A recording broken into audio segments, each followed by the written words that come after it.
when it was not easy for Humayun also. I mean, the Mughal dynasty had to see many ups and downs. So when Humayun started to rule India, then he had to fight many wars. In one such war, Sher-Shah Suri, when Humayun was in the middle of his fight, he got a message from one of the princes of Rajasthan. So to save her honor, he had to go to help her. So when the Mughal army came to know that Humayun is not there, they became terrified, and they thought that Humayun is killed. Thus, Sher-Shah Suri, it was easy for Sher-Shah Suri to capture the power. But by the meantime, Humayun had reached to help his sister. It was too late for him. So again he had to return back to Delhi. By the time he returned back to Delhi, the throne was captured by Sher-Shah Suri. So again he had to wander a lot. Then, along with his close associate Bairam Khan, he was advised to travel to Iran, because he traveled to Iran because the queen of Iran belonged to my family, to my dynasty. This thing was known to his minister Bairam Khan. So Bairam Khan took him because Bairam Khan's uncle was the Prime Minister of Iran. So to his good officers, he arranged a meeting with the Emperor of Iran. So after due negotiations and with certain conditions, the Emperor of Iran gave him his army and wished him luck. So with the help of his army, he came back to Delhi. He captured his throne, and again he tried to establish his kingdom. But as far as the establishment of a Mughal firm establishment of Mughal dynasty in India, the credit goes to Akbar the Great, because it was due to his policies and his shrewdness that the Mughals were able to establish a firm foot in India. And then later on there were many kings and all these things up till the time of Bahadur Shah Zafar II. Okay, sir, we would also like to know something about the bitter truths of Akbar the Great. How these title the Great conferred to him? Akbar the Great was quite. I think he's the only one emperor in the whole world who is given this title. This title was given to him because he was a very able administrator. Due to his able administration and his skillful planning preparations, he has been given this title. Sir, what do you have to say regarding his, the development in terms of defense, in terms of administrative skills, in terms of... No, as far as weaponry is concerned, the credit goes to Mughal dynasty itself, because cannon was used by Mughals. Babur brought this cannon to India. Previously, there were no such type of weapons used in India and in other parts of Asia. It was he who brought, and this ammunition, this weapon helped us a lot to affirm their supremacy over others as far as the political conquest is concerned. So, do you have anything to say regarding the growth of astronomy during Mughal period? Yes. Astronomy was given more preference during the time of these three people, Humayun, Akbar, and Jahangir.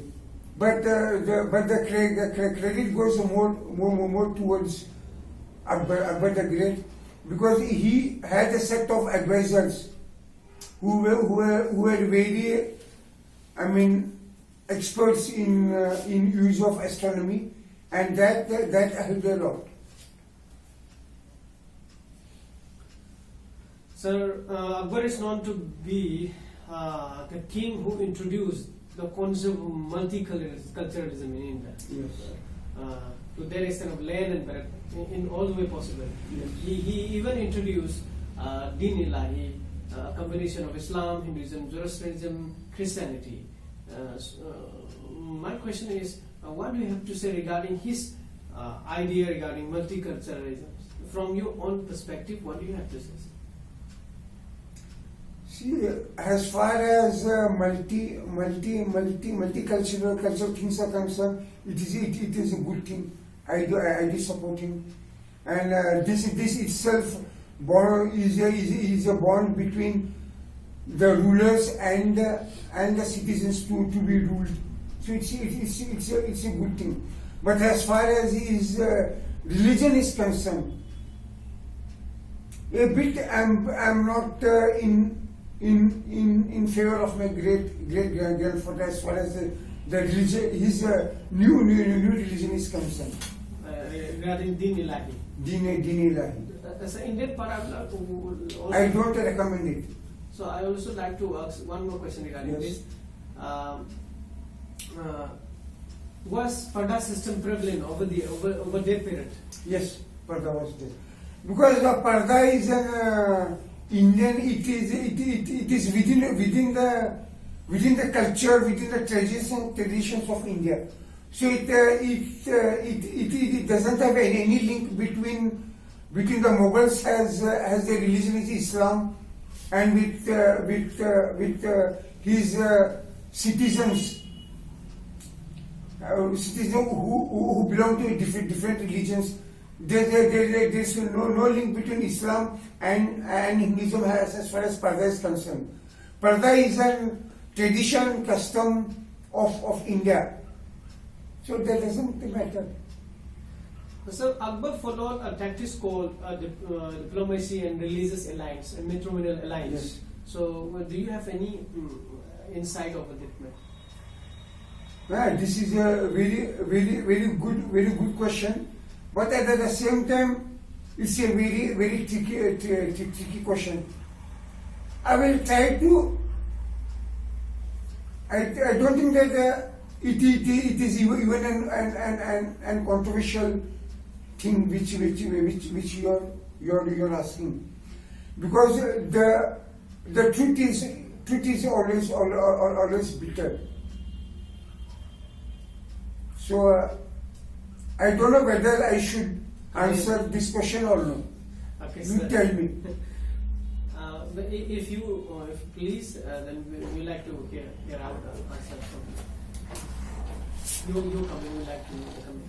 See, as far as Rajputs are concerned, Rajput religion is concerned, Akbar married a Rajput princess not because she was an Hindu. He didn't marry a Rajput princess because there's a lot of misunderstanding between the people and between the historians also, that just to retain his kingdom, just to unify his kingdom, he married an Hindu woman, so that the Mughals can retain their power. This is purely rubbish. It was political.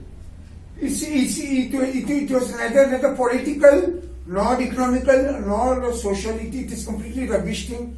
The thing is that to understand this, why he married. I think you should go deep into the word Rajput. What is the meaning of Rajput? See, when Genghis Khan's son, after Ashoka the Great, after his death, his son came into power. At that time, one of Genghis Khan's son invaded Kalinga, which is present Orissa. After his, when he attacked Kalinga, he defeated the king. He defeated Ashoka's son, and in the battle, Ashoka's son was killed. So his son, the Mughals, the Genghis Khan's family, when they entered Kalinga to take over the command of Kalinga as rulers, then these people, the crown prince at that time was leading the army, they didn't have any other means to establish themselves here. So he had to marry the princess of Kalinga with due. He married the princess of Kalinga not due to force or anything. It was mutual. It was mutual understanding, with the consent of the ruling family of Kalinga, the Darbar of the Darbar of Kalinga and the citizens of Kalinga. With the mutual consent of all these people, he got married to the princess. So after the marriage, when they got a child, the Raj Purohits of Kalinga named the child as Rajputra. He is the son of the kingdom, Rajputra. So after that Rajputra, afterwards it took the form of Rajput. So Bairam Khan, who was also the advisor and foster father of Akbar, he told him that Rajputs are not Hindus; they belong to your family itself. So, out of the respect to his family, because since Rajputs also are part and parcel of Mughal families to Genghis Khan, because the Genghis Khan family is maternal. Genghis Khan is the maternal grandfather of Mughals, maternal side. Because of that, he married from Rajputs. Later on, that same thing continued till 1857.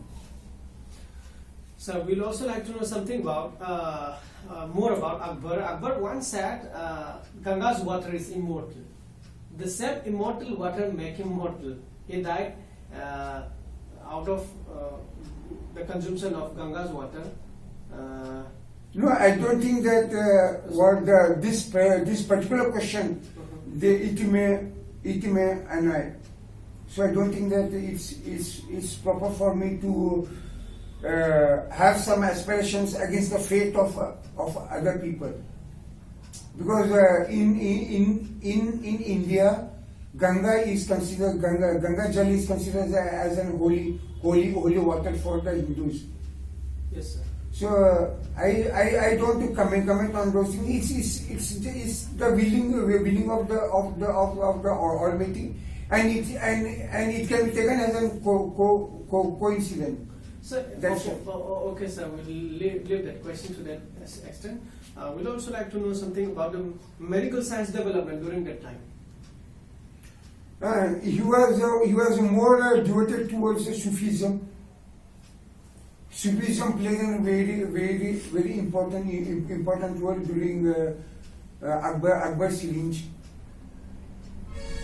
So that I'm talking about the medical science development. He died Medical by science. century, and he cannot even prevent. no, his court consisted of many well-known specialists of that time all over the world, who were very experts in Arabic, in Tibbi science, in Arabic science. So he encouraged them. He allowed them to settle in India, and he gave them a lot of patronage. So was there any like? Since then, it developed tremendously. So was there any like Department of Medicine in the court of Akbar? Yes. So what is the name of that? He was assisted by certain Hakims. Hakims are present doctor. They are present doctors. As far as, but in Arabic, the Hakims are called as Acharyas. Acharyas. So, would you please let us know something about Shahjahan, who is the epitome of love? In today's world, without Taj Mahal, there is, in like the romance between a boy and a girl, love between the lovers. If there is no, symbol of Taj Mahal becomes the symbol of love between two lovers. So he built the 7 wonders of the world, one of the 7 wonders of the world, Taj Mahal. What do you have to say regarding the love between Mumtaz Mahal and Shahjahan? Shahjahan loved Mumtaz very much. But unfortunately, when Mumtaz Begum was delivering her 14th child, she died due to some complications during birth, giving birth to a child. So when she died, he felt alone, and it was a shock to him, and he left all the things, and he went into his room, and he was there in his room, locked from inside. It was in a morning period for him. For 8 to 10 days, he was completely mourning. He was in a mourning period without even a drop of water. But when he entered his bedroom, he was young. He had all black hairs. But the 8th day, when he was forced to come out of the room to his advisors, his black hairs turned into white. Such a tremendous impact it was on his life. So he couldn't forget her. So he started losing interest in life, which was a very really difficult period for the Mughals in general and Shah Jahan in particular. So in order to bring him out of that state, they decided that a beautiful Muslim will be built, so that it will remain as a bond of love between Shah Jahan and Mumtaz. So in that way, actually, Shah Jahan and Mumtaz Shah Jahan had taken Mumtaz to Faizabad for her delivery. After giving birth to the child, due to certain complications, she died. She was buried in Faizabad itself. Then once when Taj Mahal was built, they brought the remains and then they buried it there. there in Taj Mahal. in Taj Mahal itself. Then the relations between Shah Jahan and his sons started deteriorating. There was a conflict between who should be the crown prince, because since Dara Shikoh being the eldest son and a very pet child of Shah Jahan, he was entitled to be the emperor. But Dara Shikoh was not. He was he was not a man to be made a king. He was engrossed in Sufism. He didn't show any interest in administration. So because of that, he could not be made the king. Then Aurangzeb, he was capable of ruling it. So he became the emperor. Sir, you please tell me. Then after his becoming emperor, Aurangzeb, it was brought to the notice of Aurangzeb that the treasury has become empty due to Shah Jahan's actions in building Taj Mahal. Because the Mughals are known for justice, they will not hinder in giving justice, even if it's their own blood.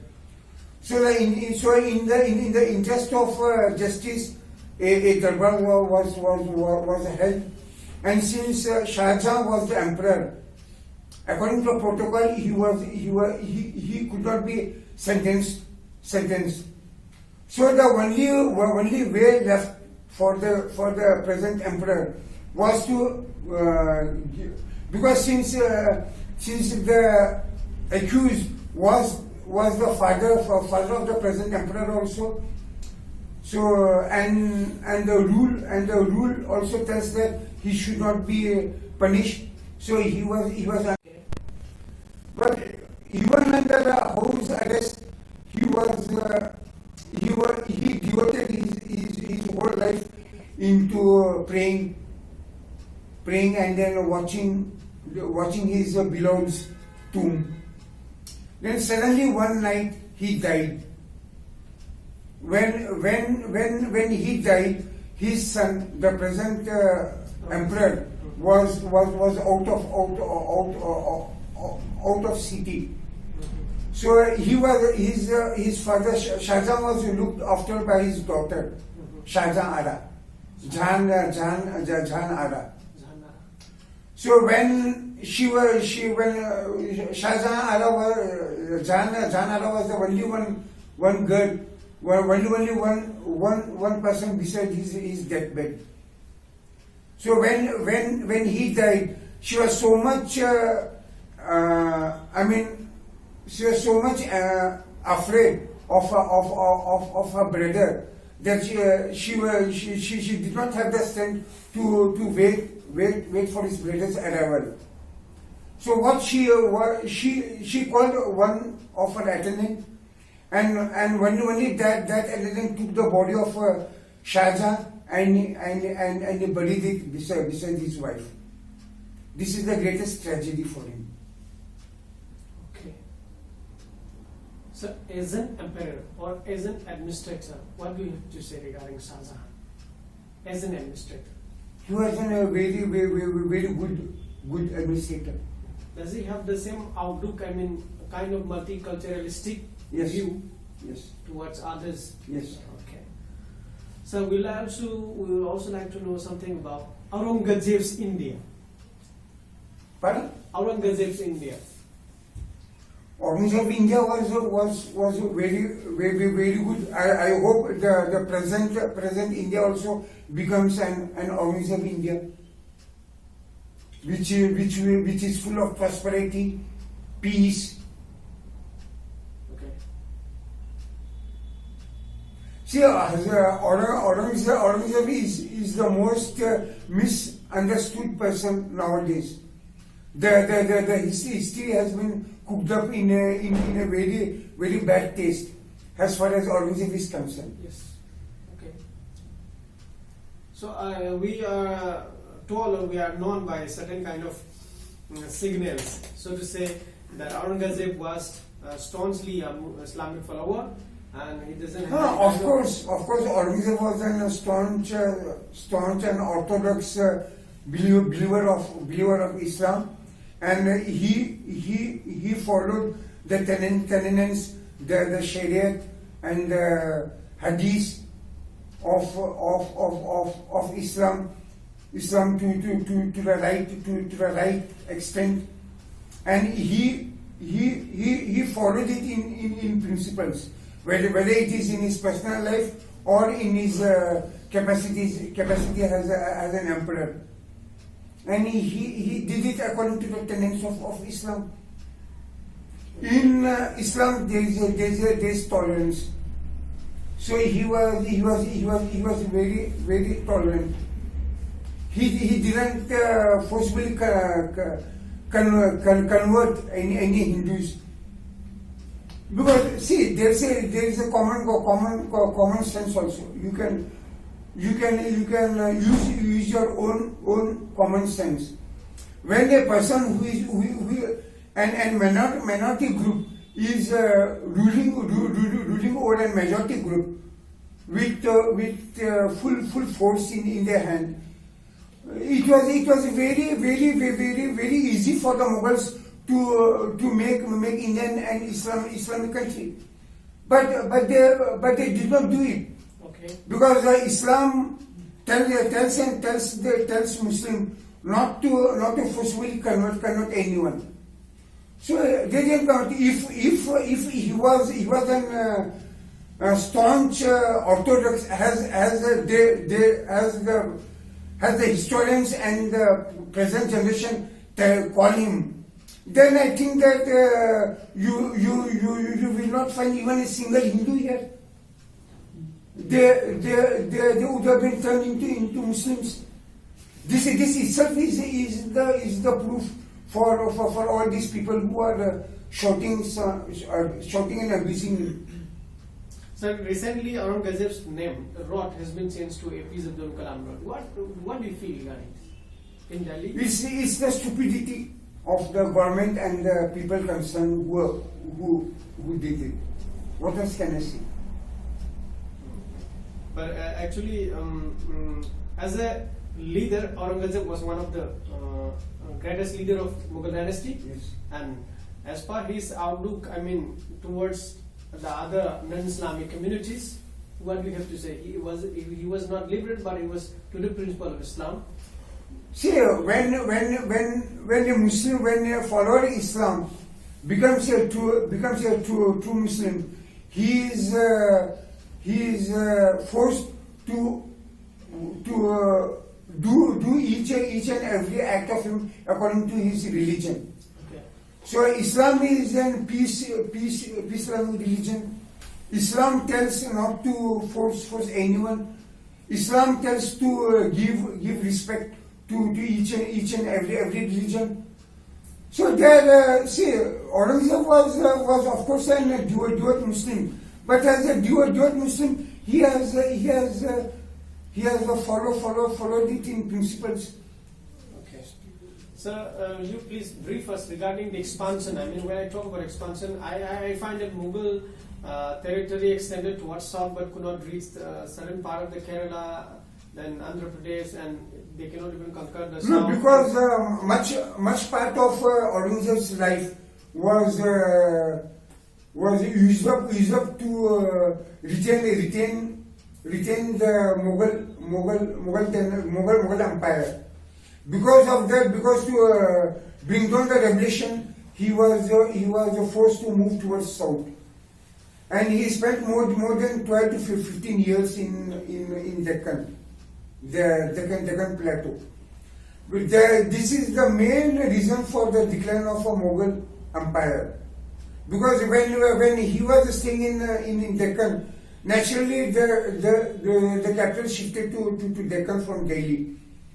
So there was a vacuum which was not fulfilled in Delhi. That was the thing which that was the possible reason and the most accurate reason for the decline of Mughal Empire.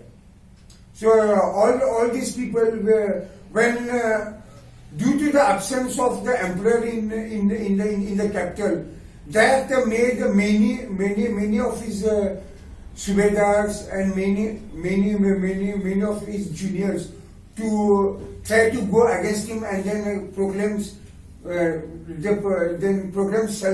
self government.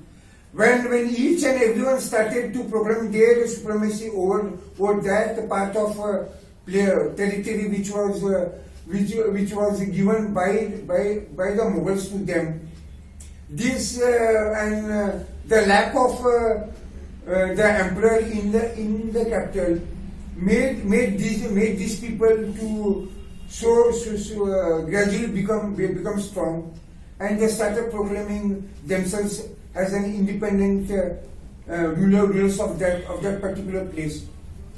And as soon after the death of Aurangzeb, the emperor's throne was filled up by all his four sons, and the inner differences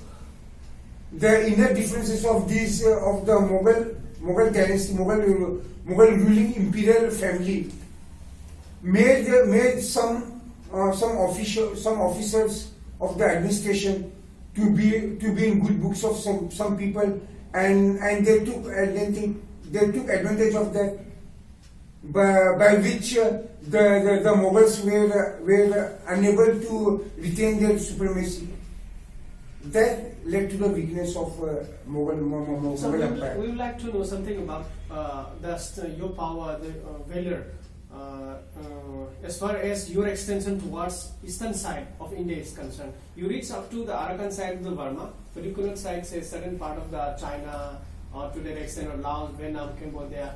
No, as far as above northern side, because China was ruled by Genghis Khan, which is nothing but a Mughal another empire. Timbi of Mughal. Yes, it's a part and parcel of a Mughal empire. But I would like to erupt to that point. I'm from northeastern states. I'm from Manipur. But we don't have a history regarding certain kind of expansion to that. But we heard that certain kings like Amijan, like Shah Shuja visited, or some other things. Do you have a history related to northeastern states, especially concerning my states, Manipur? No, when after the demise of Aurangzeb, the next emperors to be whoever became the emperors at Delhi, they were so much engrossed in retaining back their own territory that they didn't get time to expand their territory. Because they use their full strength, force, and capability to retain their own territory, which made them not to think of expanding any other things. And as far as upper side of northern is concerned, because since the world was ruled by the Mughals itself, where Genghis Khan, he's also part and parcel of Mughal dynasty. He ruled over almost all the world. Then Ottoman Empire, they are also part and parcel of Mughal dynasty. So the Mughal emperors in India, they were content with whatever they could afford here, and they were satisfied with that, because the question of conquering other things, other places didn't occur to them, because it was already conquered by the relatives. Okay. Because that was the main reason.